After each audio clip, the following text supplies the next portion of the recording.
Kemudiannya ada hadis yang lain, 3 soft pun jadi dah. 3 soft ni ibarat kepada 6 orang. 6 orang pun okey. Maknanya 2 orang, 2 orang, 2 orang. Campur dengan imam seorang ke jadi 6-7 orang lah. Pun okey dah. Jadi ini satu benda yang perlu kita fahami. Tuan-tuan dan puan-puan dirahmati Allah. Jangan kita melihat ramainya orang tu sebagai penentu.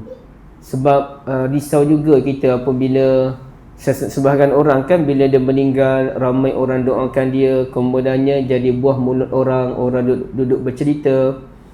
Jadi kemudiannya orang yang hidup ni timbul perasaan bestnya kalau aku mati pun begitu juga. Okey. Orang hidup yang kata bestnya kalau aku mati pun ramai orang yang solat jenazah pada aku ni, dia akan terbahagi kepada 2 perasaan. Perasaan yang pertama adalah betul-betul dia mendambakan ramai orang doakan dia apabila dia mati supaya ada bekal lah untuk bertemu dengan Allah Ta'ala kelak. Okey, yang tu okey. Tapi yang kita risau adalah bestnya kalau aku mati ramai orang doakan, dia pergi ke arah perasaan glamour. Dia nak populariti.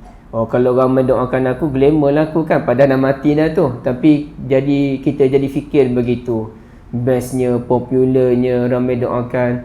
Jadi satu benda yang baik menceritakan tentang bagusnya dia tu mati ramai orang doakan dia. Itu satu benda yang baik. Tapi kalau boleh menimbulkan benda yang tidak baik, perasaan maknanya orang hidup dengar cerita tu dia pun nak popular, maka cerita-cerita baik pun kadang-kadang perlu dikawal.